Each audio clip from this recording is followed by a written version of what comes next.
Good evening. I'm Marsh Davis, president of Indiana Landmarks, and it's my great pleasure to welcome you to The Magic of Ayres, presented by Indiana Landmarks. I'd first like to thank the sponsors of this program, the Penrod Society and Barth Electric. Our sincerest thanks to both. Before we get started, just a few introductory remarks. Well, the holiday season is upon us, and I just happen to have two great gift ideas for you. First is a newly published book called Indiana Landmarks Rescued and Restored, which features highlights of our work over the last 60 years. It makes a wonderful, affordable, and timeless gift. Second, I hope all who are joining us in this program are Indiana Landmarks members. If not, there's a quick remedy for that. For those who are or become members of Indiana Landmarks, please consider giving gift memberships to your friends and family. We offer gift memberships at a discount. It's a gift that gives all year long with the bi-monthly Indiana Preservation Magazine and numerous invitations to programs and events such as this. And most importantly, it supports the work of historic preservation here in Indiana. Speaking of which, there's still time to lend your support to the restoration and future maintenance of the Ayres Clock. We want to ensure that this cherished landmark will continue to receive the care it deserves far into the future. Gifts of all sizes are welcome, but for gifts of $100 or more, you will receive this handsome limited edition pin depicting the clock and the beloved cherub. For all of these, the book, the gift memberships, the clock restoration, simply go to our website, indianalandmarks.org. And now to the program, and what a great program we have. The legacy of Ayres, and particularly its flagship store, which operated from 1905 to 1992, is revered in our community. Because we want to give our presenters as much time as possible, and because we have over 700 people registered for this program, we will dispense with the question and answer period at the end. And we are honored to feature these three individuals to discuss the Ayres legacy from their unique perspectives. Our moderator is Ken Turchi, who developed an interest in retailing while working for a clothing store in his hometown, Crawfordsville. He worked for Ayres and Company while in college and later earned a law degree. He has spent most of his career in marketing and strategic planning in the financial services industry and in higher education. Currently, Ken is Assistant Dean for Communications and Administration at Indiana University's Maurer School of Law in Bloomington. His newest book, Looking Forward to Giving Back, The Jewish Merchants of Downtown Indianapolis, will be published in 2021 by the Indiana Historical Society. He's a great friend of Indiana Landmarks and former board member, and he's the perfect person to moderate this program. Next is Paul Smith. Paul Smith and his wife, Karen Chevalier Smith, who, by the way, is an amazingly accomplished artist, are true pioneers of historic preservation in Indianapolis, having purchased their home in the Old North Side Historic District in 1977, where they still reside. As a neighborhood resident, Paul served as president of the Old North Side Neighborhood Association and has donated countless hours to Indiana Landmarks, serving as a board member and as a member of the finance and real estate committees. He spent his professional career in accounting and real estate management for the city of Indianapolis and as CEO of SEND, also known as the Southeast Neighborhood Development Incorporated. Paul is now semi-retired, but continues to contribute to Indiana Landmarks and to our community by taking on projects such as the restoration of the iconic Ayres Clock. And Daniel F. Evans. Where in the world do you start with Dan Evans? His biography would fill our hour-long program, so I'll offer just a few highlights. He retired as president of Indiana University Health in 2015 and as CEO in 2016, having started with the hospital system in 2002. Now, Dan will tell you that his relationship with Methodist Hospital, which is now part of IU Health, goes back to his birth there, and his connections with the board of directors stretch back to his great-great-grandfather. His father also served on the hospital's board of directors. And prior to IU Health, Dan's numerous accomplishments include chairing the Federal Housing Finance Board, the Indiana Hospital Association, and serving as a partner in the law firm formerly known as Baker and Daniels. But Dan is with us this evening to reminisce not about his extensive career, but about his insider's view of LS Ayres, where his father served as president and CEO. The Christmas season looks a lot different through the eyes of a retail executive's family, and we greatly look forward to Dan's stories. So with that, we give you the magic of Ayres, and I turn it over to Ken Turchi, our moderator. Thank you, gentlemen. Thank you, Marsh, for that nice introduction. I'll get my slides set up here. Just a minute.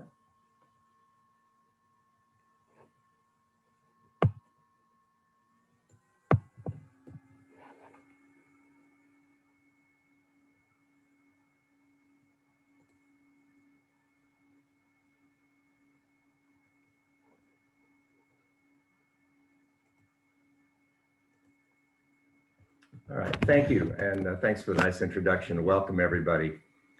8 years ago this month, the Indiana Historical Society published my book on LS Ayres and Company, as Marsh mentioned. And it's amazing to me, I guess I shouldn't be amazed, that I'm still getting invitations to talk about Ayres and its legacy as a Hoosier institution 8 years later. I was fascinated by Ayres, having worked there and then having studied business. And the approach I took for the book was to write about Ayres as an innovative business institution.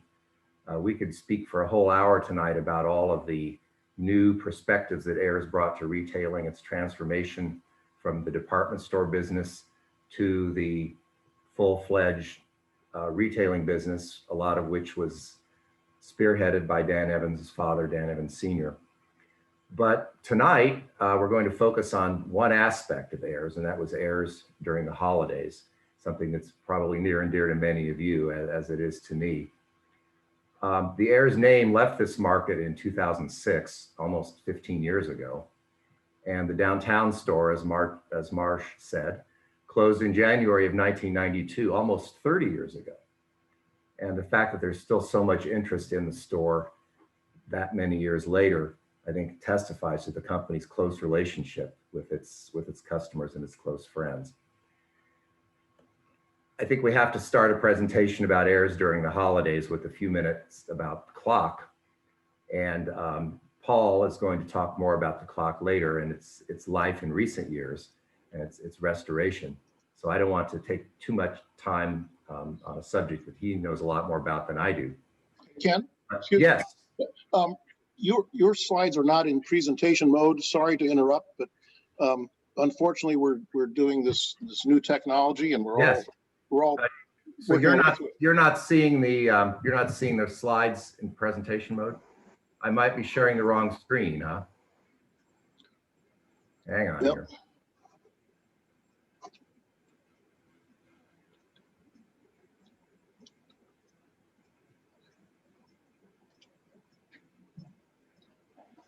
Is he still in preserve mode? Okay. Is there?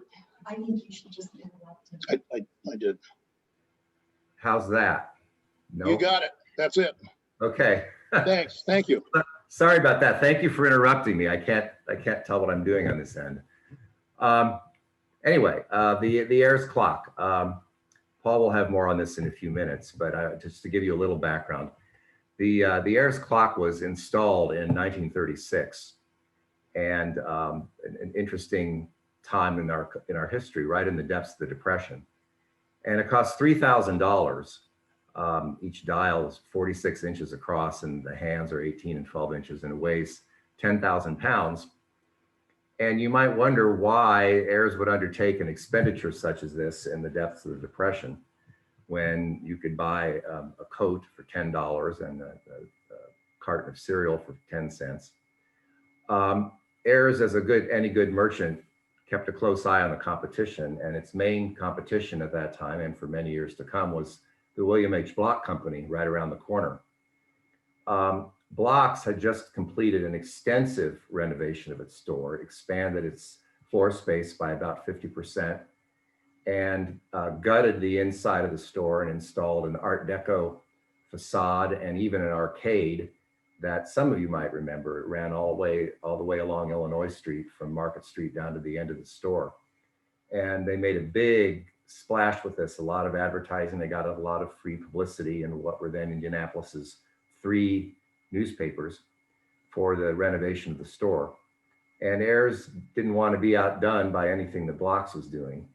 And the rumor was that Blocks was going to install a clock also at the corner of Illinois and Market Street, across from the traction terminal, where all of the subway, the buses and interurbans came in through the city. There's a lot of traffic on that corner. Fred Ayres, the president of the store at that time, the son of the store's founder, felt that clocks were not in very good taste. They were a little showy and not in keeping with the store's boundaries of good taste. But Roland Allen, the store's personnel director, who was a legend in his own time, in his own right, he was with the store for about 35 years, mounted a campaign among the other store's executives while Mr. Ayres was on vacation to have a clock installed. And all of the executives agreed to fund the installation and the design out of their own budgets. And by the time Mr. Ayres came back from vacation, they presented their case to him, and he relented, and they won him over, and they thought that a clock would be a good addition.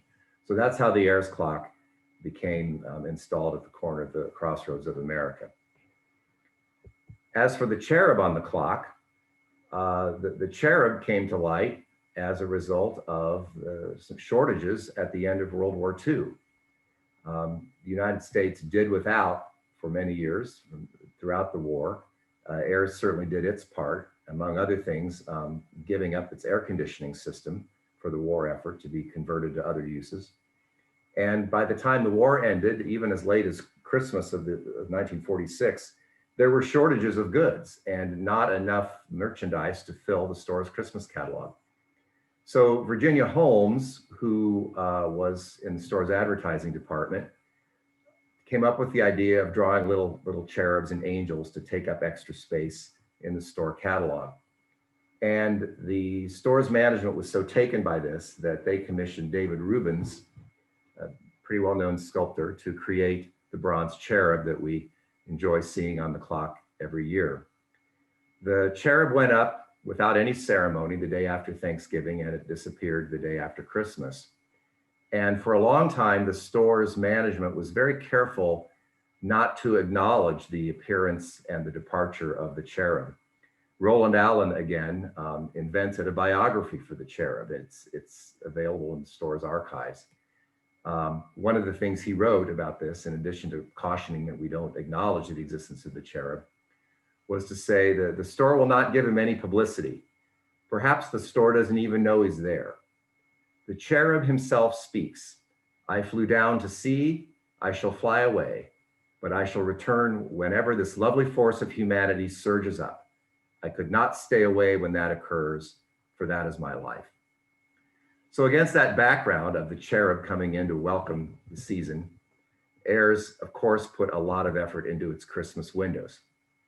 Most of the images I'm going to show you are from the mid-1940s, because that's what the archives have.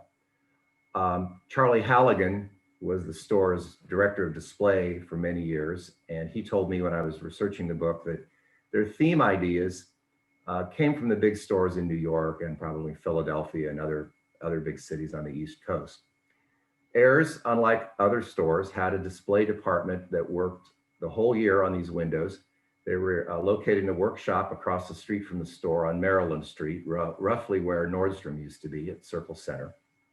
This window is very typical of what you would have seen, a Christmas Eve display of trimming the mantle with animated figures. The store also put in a lot of effort into setting up winter scenes inside the store. Look at the detail of this, the mane on the horse, the boots on the women, the detail of the carriage. If you look closely in the foreground, you can see some carpet, which suggests to me that this display may have been set up in the auditorium. Maybe Dan Evans can give some more information on that, because he he actually worked in the downtown store for a while, and I did not. There's another winter scene from the point of view of the sidewalk on either Meridian or Washington Street. I mentioned that the ideas for the windows came from larger cities. It was also very typical for department stores to buy displays themselves from stores in larger cities. Ayres did not do that. And it was unusual for a store the size of Ayres in a market the size of Indianapolis to come up with their own displays. So these were all originated in Indianapolis. They didn't come from somewhere else.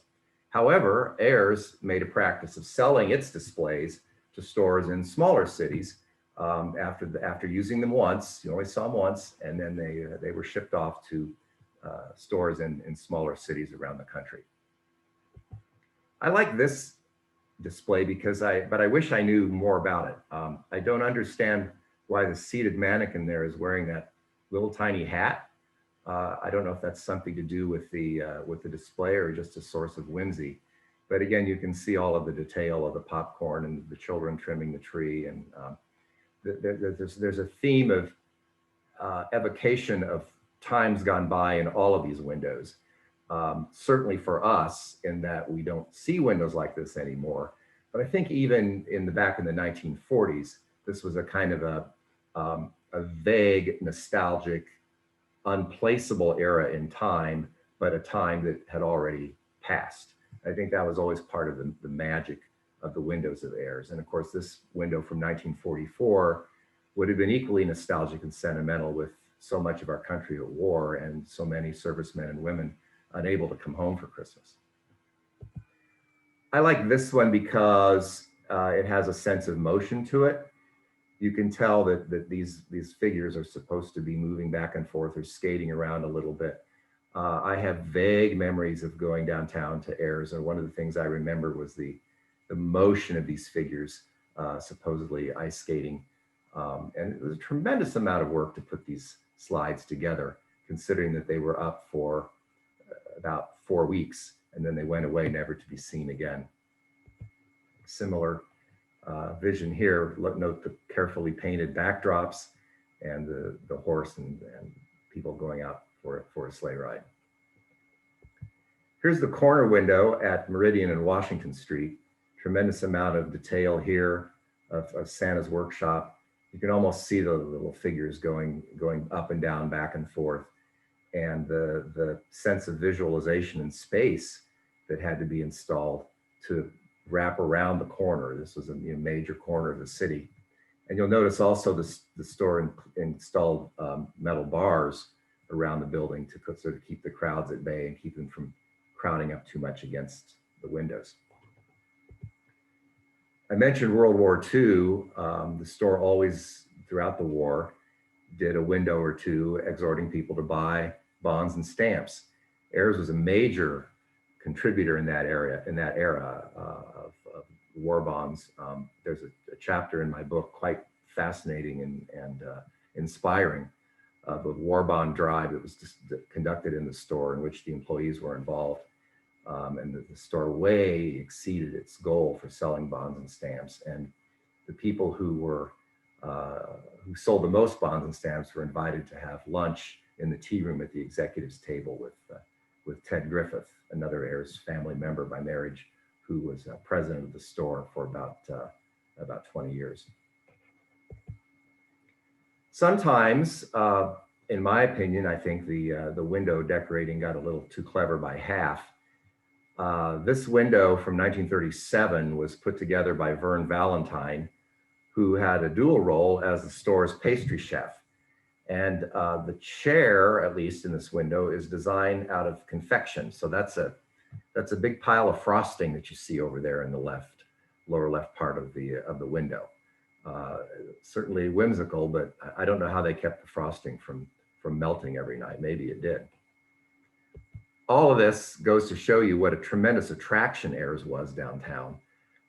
This picture from 1954 shows you not only the facade of the building and the crowds gathering outside, but also there's just that downtown is a place to be and Ayres was a place to go.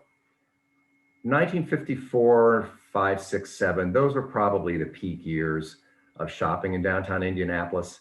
And I'll share a little bit more about that in just a moment. Not only the display windows, but also the store itself and everything that went on inside the store was very important to Ayres too, in creating a holiday experience, as we would call it now. This shot from the late 1950s shows the candle that went on the front of the store every year, and the bright lights that went around the corner of it, and of course the clock.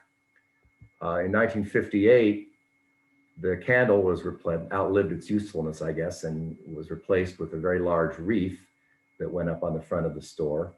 And the wreath was used, as you see on the right side of your screen here, to publicize not only the longtime slogan, "A gift from Ayres means more," but if you look carefully down the lower right, Ayres had opened 2 branch stores by the end of 1958, Lafayette and Glendale. And that was the beginning of a shift in customer buying habits from going to the big downtown store to shopping in the suburbs. And you see here how the store looked in the late 50s, early 60s, when it was known by Ayres and Company of Indiana, as it was known for a few years. And I never could get to the bottom of why it had that slogan. The interior of the store was also beautifully decorated. If you look to the right, by the way, you'll see the elevators, which Evans Woolen redid for the store in the early 60s. And he was praised for integrating a traditional look of the store, but yet modernizing it somewhat. I also want to call your attention to a little card. It's not exactly Christmas focused, but if you see the large tree in the foreground, the one closest to you in the picture, there's a little card at the bottom of the tree. You can just make out a capital C. That card says, "The package you carry gets there first." Department stores were known for delivering things to you for free, a spool of thread all the way up to a sofa. And that began to get very expensive in the late 50s, early 60s. And Ayres and the other department stores embarked on a campaign to please carry your small packages with you. And that's what that signifies. Can't give a presentation about Ayres without showing the tea room. And you can see here it's decorated for the holidays. In the early 80s, this carpet pattern had shown a lot of wear and tear. And the company's store designing staff was able to find the carpet manufacturer in Georgia that had made this custom carpet for the store in the 1940s. And they were able to duplicate it in the exact same pattern in more updated colors. Ayres operated a lot of special shops within the store during the holiday season, focused just on Christmas-related gifts, where you could go in and find something quickly, particularly aimed at men. This is Christmas Village LSA. They cleared out a section of the 4th floor and invited you to come up and select aprons and gifts for men, candy, gourmet foods, fruit cake, whatever. If you look over to the right, you see a sign that says Piggy Bank. On the left of the slide here, you see that an ad from 1960, I believe it is, inviting children to come to the Piggy Bank.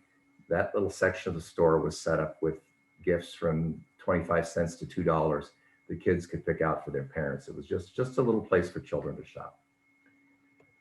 Santa always kicked off the holiday season at Ayres.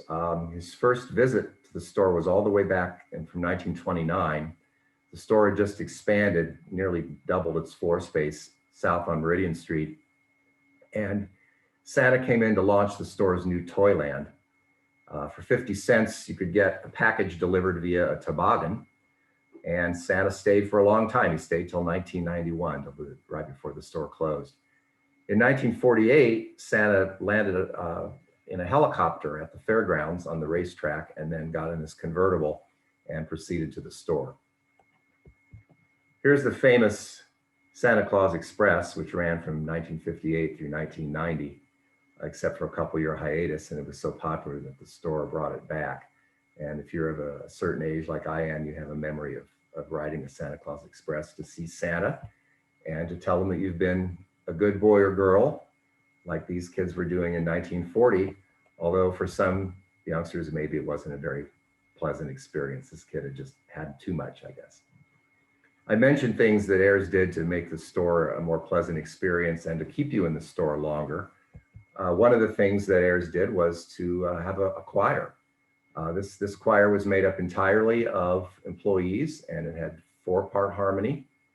It first performed in 1922, and its last year was in 1976, because the store decided that it was too difficult to develop adequate numbers of participants to balance the 4 voice parts required for quality participation. Dan, I believe you told me that your father sang in the Ayres choir, but I think this picture was from 47. I went right before he joined the store. So going to Ayres to shop was really an experience. Getting dressed up to go downtown was an experience. Going to the tea room was an experience. It was something you did occasionally, and it was meant to be special. And of the 3 department stores in Indianapolis, Ayres did the best job of making it special. So people ask me sometimes, given all that, why can't we have department stores anymore? Why don't people shop this way? You leave aside the internet, which is the main reason now, but department stores had started to fade even before the internet became so prevalent, even before the days of Amazon and what have you. I can think of 3 or 4 main reasons. The first one was this. Ayres sold toys. They had a big toy department. In its final iteration, it was in the basement. You may remember the orange dots that went from Illinois Street over into the main building. Here's an ad from 1963, Toys for Good Little Girls and Boys, and it reads like a nice fashionable display ad put up by the Ayres' very talented display department. The same day in the Indianapolis Star in 1963, during the Christmas season, there was an ad for Airway. Now, Airway was started by Ayres in 1961. Not many people know this, but Ayres was opened before there was Walmart, before there was Target, before there was Kmart. Ayres was the first high quality discount store. The Airway was the first high quality discount store, I should say.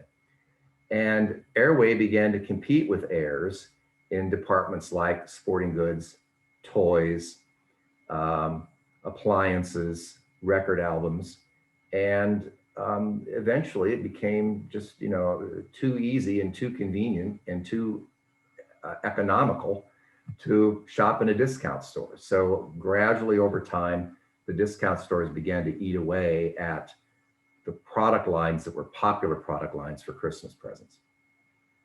Add to that animation. Here's a picture from the first Star Wars movie. If you've seen the first Star Wars movie lately, it looks pretty clunky. But when it came out, it was a pretty big deal. I remember seeing it at the Eastwood Theater when I was in college. And Charlie Halligan told me that as soon as TV and cartoons came in, the display windows were doomed. And he was right. If you see a film of a display of a Christmas animated window now, it's pretty clunky. And a child born in this era would not find it that interesting when you get the stimulation of TV and movies, let alone video games, the PlayStation and whatever else younger people play with. Another reason I mentioned earlier is the march to the suburbs. Glendale opened in August of 1958. And somebody told me that they heard Dan Evans Sr. remark quietly when the doors opened to Glendale, well, this is the end of downtown, the beginning of the end anyway. And not only was Glendale conveniently located and nice and new, but I want you to look at this ad from the Star and News when it opened. Right here, it says, "Drive within minutes, come as you are, bring the children. It's the easiest, pleasantest shopping ever, friendly, informal, inviting, come see." There was a notion that you had to be dressed up to go downtown. But here's Ayres telling you, just come as you are to Glendale. It's informal, it's easy, bring the kids. Shop in comfort, come as you are, literally. Well, it got to be pretty easy to go to Glendale. And then when you compound that with the fact that in the late 60s, downtown didn't look so sharp. Businesses were moving out. The business in the upper left here is the old Blocks Annex for men's clothing, empty. The lower left there is the empty the tavern next door to what's now the Indiana Repertory Theater, empty. And then the larger pictures of East Washington Street in the early 70s. Wasn't much going on downtown. Ayres, to their credit, put a major amount of investment in keeping the downtown store going long after downtown had become viable. But for customers, it became so much easier to run over to Glendale or go to Greenwood or Lafayette Square, wherever you wanted to go. And while you were out and about, stop at Airway and buy toys at much lower prices. So traditions change, things change, but fortunately we have a lot of wonderful memories of Ayres. And it's been a great pleasure researching all this and meeting the wonderful people that were involved with the store. And I hope you enjoyed these remarks. And now I'm going to turn it over to Paul, and he's going to share with you his knowledge of the restoration of the clock and how the clock came back to Indianapolis. Paul? Ken, thank you, and very enjoyable. I've kept watching the comments down below, and an awful lot of folks, you brought back awful lot of memories for an awful lot of folks, so great job. I will be much briefer, or be brief. So how did Indiana Landmarks come to get involved with the Ayres Clock? I'll tell you, it was in the spring of 2016. I got a call from a good friend, a good neighbor, downtown resident, Mary Cummings, and she called me on the phone and she said, Paul, I want you to know that I do a morning walk downtown, and every day I look at the Ayres Clock to see how I'm doing as far as my walk is concerned. I guess it was before they had Fitbits and all that kind of nonsense, but in any event, she said, I went by the clock this morning and the clock's not working. And I said, well, Mary, I'm just terribly sorry. Thank you very much. And oh, by the way, why'd you call me? And she said, well, Paul, I've known you for a long time. And guess what? You get things done. And I said, well, I try. What do you want me to do? She goes, well, easy, fix the clock. I got to be honest. I didn't even know who owned the clock, because I knew who owned it back when Ellis Ayres was in business. Ellis Ayres owned it. But because I had worked at the city for 22 years, I had an inclination that the clock and the rest of the real estate probably transferred to the city. So I decided to do a little bit of exploring, and I found, yes, indeed, the clock is owned, not was, it is owned by the city of Indianapolis. So not being I can't get everything done, but I know what I can do, and that's call people to help. So I've been, as Marsh pointed out, and Marsh, I appreciate your kind introduction of me. I've been affiliated with Indiana Landmarks since the late 70s. And I called Marsh and I said, Marsh, do you have any interest at all in helping with the restoration of the clock? And he didn't ask any questions. He simply said, yeah, it sounds like something we should do. So we hired a clocksmith, if you were. In fact, his name was J.J. Smith. We hired this guy to come in and tell us what was wrong with the clock. And he said, Paul, the motors are burned out or something, but it needs a lot of work. So we put together, well, first of all, I had to get permission from the city of Indianapolis to work on the clock.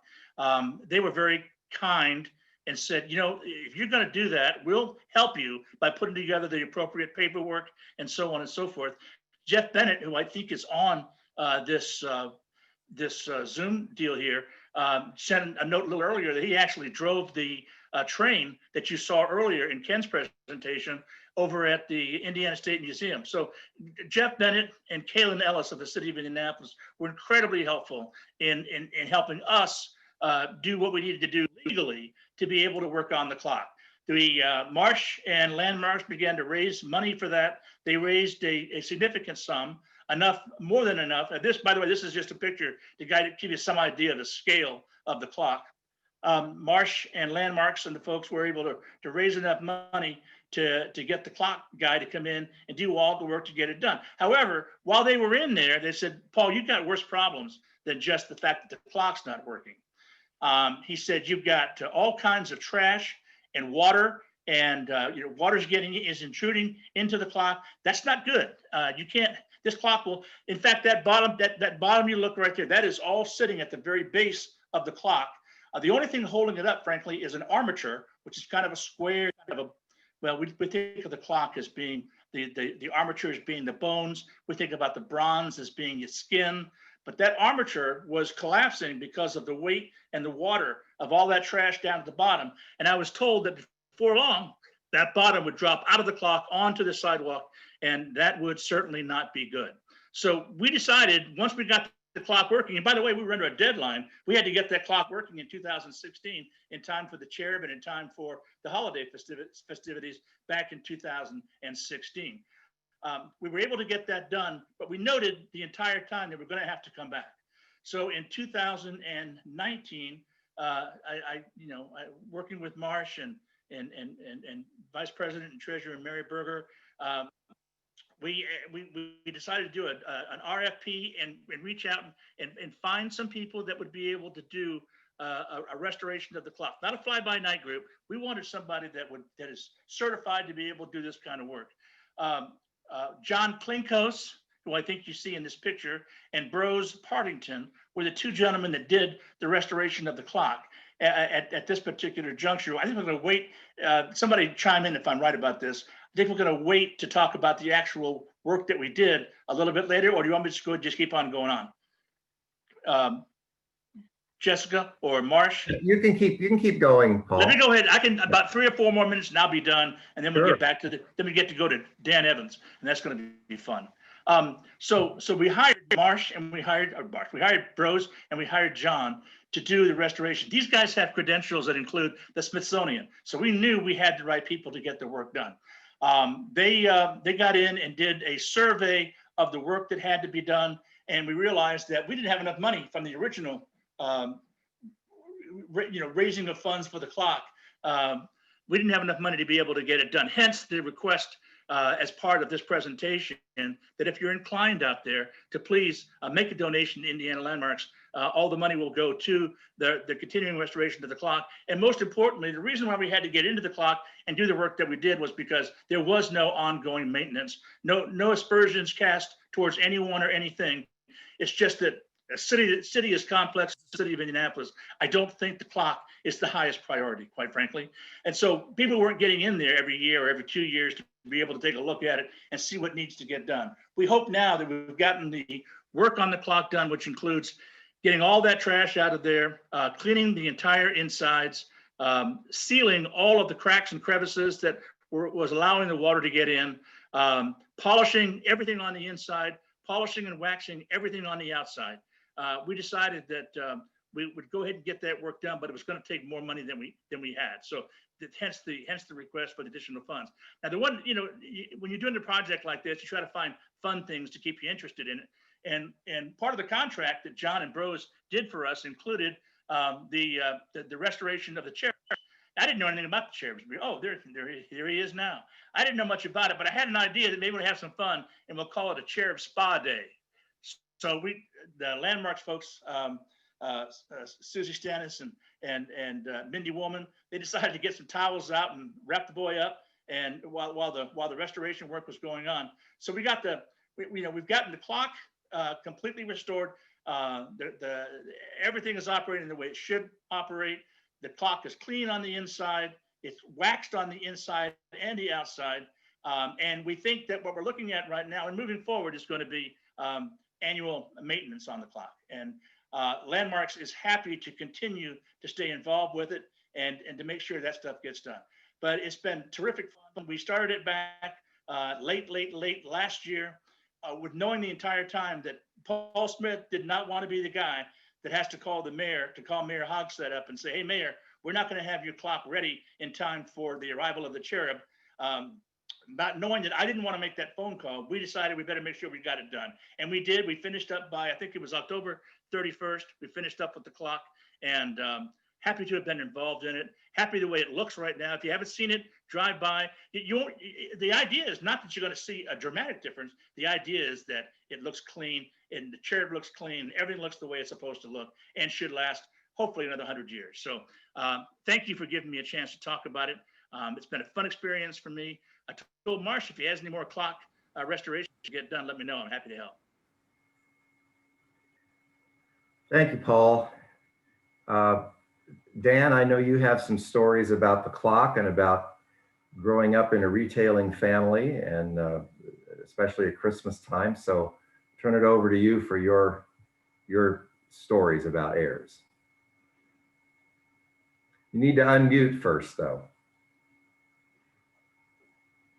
There you go. So wow, Ken, between your story and Paul's explanation, you've set just a terrific stage. But the most fun part of this presentation so far has been reading the comments from folks that are watching, because everybody should know, not reading the comments, that out there are dozens of people who lived what Ken and Paul talked about, and dozens of people who were LS Ayres employees who were posting comments, and dozens of people who contributed to the clock's restoration the first time around. So what I'm about to talk about on behalf of my brother, my sister, and myself, there's a lot of people on this phone that have experiences. So I'm treading into everybody else's memories as well. So I hope I do a good job of that. And if I'm inaccurate, you can send an email to my brother or sister and tell them I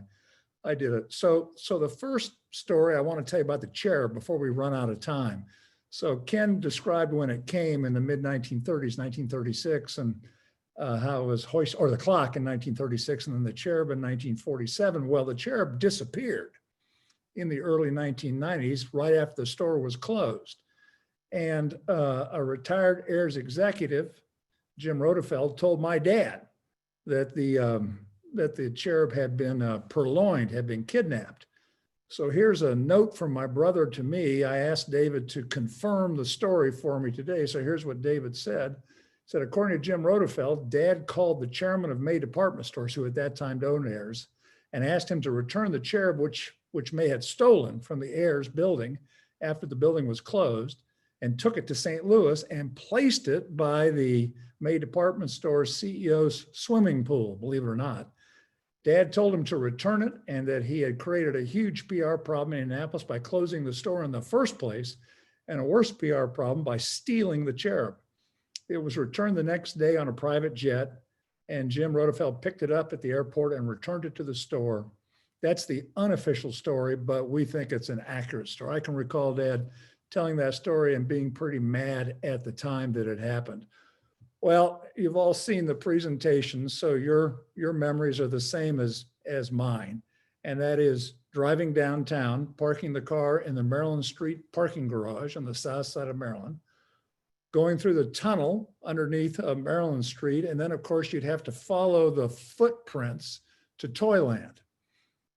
Ken made a brief reference to Toyland and to Airway. Well, those footprints to Toyland were considerably important, and consider what they did. They got the kids to guide their moms and dads to the Toyland. The kids were the navigators to get there, following the footprints in the floor. So of course you go to Toyland, where there'd be all kinds of toys to buy. Then you go upstairs to see Santa and ride the train.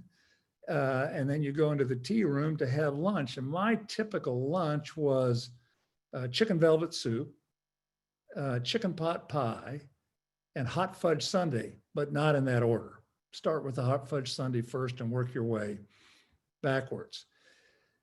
I know there are people on here who work directly with Dad, and they may have their own memories. Well, they do have their own memories, but our memories are that Christmas time, that is the period of time between Thanksgiving and Christmas at the Evans household, were a period of some tension.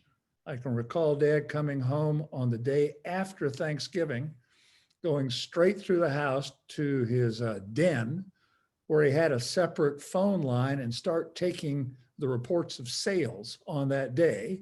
And by the time the sun went down on that Friday night, he'd have a pretty good idea what the season was going to be. I can't speak for my brother and sister, David and Julie, but I was probably the only 10 or 15-year-old who knew what LIFO and FIFO meant in the early 1960s, as profits were being measured on the sale of the inventory. So Dad came straight to Ayres after finishing graduate school after World War II, and David Evans lives in mom and dad's house right now, and he discovered not too long ago mom and dad's tax returns from 1948. So would you like to know how much money an Ayres and Company management trainee made in 1948? Let me look in the chat here to see if anybody cares. Yeah. There's at least 18 yeses. No, $1,200. So here it is. First of all, the tax rate in 1948 was 1% on earned income. So dad's income in 1948 was $2,727.96. Got a $1,000 exemption for a net taxable income of $1,727.26. So his income taxes in 1948 were $17.28. Don't you wish that the taxes today were 1%? So the point was, he must have wanted to come back. Harvard MBA, presumably he could have gone any place. So our entire lives as children are like many people on the chat here were spent in and around Ayres, living and breathing what happened in Ayres. And so I would encourage all of you to this holiday season, go to the Indiana State Museum and visit the tea room there. And I hope the windows are up in the store, and the facade of the store they have inside the State Museum, and that you can enjoy at least what's left of those windows that have been preserved. And I think the train, David, the train has been restored and it can be ridden as well. So that, in short, is my memories of Ayres. Thank you, Dan. Did you or your siblings consider following in your father's footsteps? I can only speak for myself. I worked one summer at the Ayres downtown store in the tall building on Maryland Street behind me. This must be a picture of pre-1958 because the candles in it. Dad's office was up in the taller building in the back, but I worked one summer on the first floor of the men's store, and then a couple of semesters at IU Bloomington in the Sycamore shop. And it was real work. And I spent one summer working at Woodward and Lothrop's in downtown Washington, D.C. at 11th and F. And those experiences convinced me to go to law school to become a lawyer, because working in a retail store was real work. So we considered it, but did not. It's hard work. It's hard physical work and hard emotional work. And you really have to love people, don't you? Yeah, my job at Woody's was to empty the cash drawers at the end of the day on the first floor. And I figured out why they gave that to the most junior employee, because as soon as they turned off the HVAC, it got hotter than heck. And my job was to make sure that every cash register had $50 left in it, which required math and a lot of cash. So nobody wanted to do that job. And Ayres downtown here was the same way. When Ayres closed, David, refresh my memory, David, Dad, and I went to either the auction or part of it. And what I wanted to buy was the machine in the basement of the men's store that counted the money, where all the vacuum tubes went. There was a big machine that counted the money in a big brass dish and then sent it underneath Meridian Street to Merchants Bank. Because think about it, this was sort of at the very beginning of credit cards. Exchanges were in cash at the time, but there were collectors there, and that device was gone almost immediately. I ended up with a menu from the tea room. I remember seeing your dad at the auction. I attended it. I was stunned by the number of people there and by how expensive everything was going for. But I saw him walk by. I thought, I wonder what Mr. Evans is interested in purchasing. Do you know what he bought from the auction? No.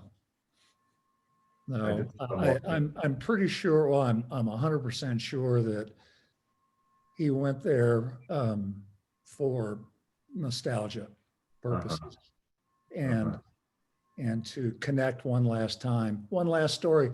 People would come, he retired in 1977.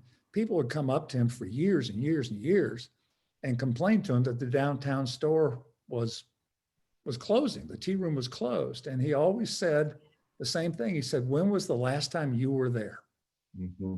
And they'd tell the Glendale story. And they didn't refer to that specific language, but people would say, well, you built Glendale. Uh-huh. So think about it. David and I also found in Dad's records a file from 1959 of a meeting he went to in Dayton, Ohio at National Cash Register Company. So what do you think NCR's business was? Selling cash registers to department stores. So NCR had a conference with a Harvard professor on retailing versus merchandising. Mhm.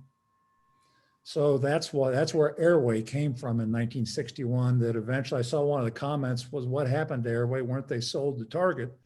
It was the result of an antitrust action. Ayres was so big in Indiana that it had too big a market share in some towns, and it had to spin off a division. So it spun off the Airway division. Probably should have spun off the department store division and kept the discount store division, like AT&T spinning off the cell phone company and keeping the Baby Bells. So it's the same. Well, that's what Dayton's did. The Ayres equivalent, in Minneapolis, Dayton started Target, and they eventually got rid of all their department stores, and it's now Target Corporation. So, Well, but, it's so hard. It would have been so hard to believe in 1970 that department stores would become obsolete completely. so we have the proxy statements from when Ayres was a public company to 1973 when it ceased being an independent company. And you can read each annual proxy statement, and it reported the downtown sales. So as soon as those branch stores opened, boom, and the departments started closing. Mhm. Like you alluded to, the children's store with Airway, the department started closing. The delivery service shut down, side door pickup stopped. The tea room wasn't as busy anymore. So the radio show shut down, the models were gone. And Dad would tell us the reason all that stuff was there on the 8th floor was entertainment for the shoppers to keep them in the store all day long. Well, they didn't want to be entertained. So Glendale is a living proof of that. Well, and Glendale has also proved of how competent the management of Ayres was, even as downtown began to fold. Because in 1984, Ayres was part of Associated Dry Goods, as you know, which was a huge company. But Glendale was the second most profitable store in all of Associated Dry Goods. More profitable than any Lord and Taylor stores, or that's I'm certain there are people on this video conference who know more about it than I do, but my recollection was Glendale was credit intensive. People use credit cards there, and so it was more profitable by its very nature there. The deliveries didn't have to be made from there. People would do what the store was asking them to do. They'd take the stuff home, and the departments replicated downtown, with the exception of the tea room.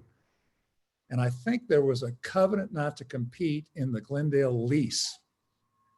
What was it called? The main restaurant at Glendale, Russell or Russet or something like that. Glendale House.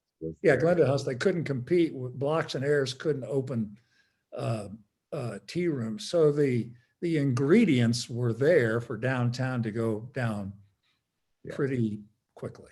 Yeah, and that's what happened. So those windows, I saw the LS Ayres windows as a kid at the John C. Bressmer Company in Springfield, Illinois, when Dad drove us over there one time to look at it. I went on one buying trip with Dad to New York, and all I remember about it is I ended up with a Hardy Amy's suit, which I probably wore one time because it had bell-bottom trousers and lapels about as wide as your head, and it was in the Plaza Hotel where all these buy. So think about that, retailing. You were buying the merchandise months and years before it was sold. So now it's all just in time delivery where the inventory is incredibly thin. And the only comment I ever heard Dad make about that is as they built these new stores, they had to build the store, which was a real estate deal. Then they had to put the inventory in it, which cost cash. And so think how expensive that would have been. Yes, amazing. So the Christmas displays went to Bressner's. Well, I saw one of them at Bressmer's, but it wasn't until you said they went to smaller department stores that I figured it out, that Ayres may have been transferring it to its own stores. that it owned at the time because it owned Breslins at the time, but there'd be a huge market for That those was sort one of of, things. one of the fascinating things I learned about Ayres was that they ran Breslins as a farm club, and every president of the Breslins division ended up as an executive at Ayres. They sent him over there to learn the business.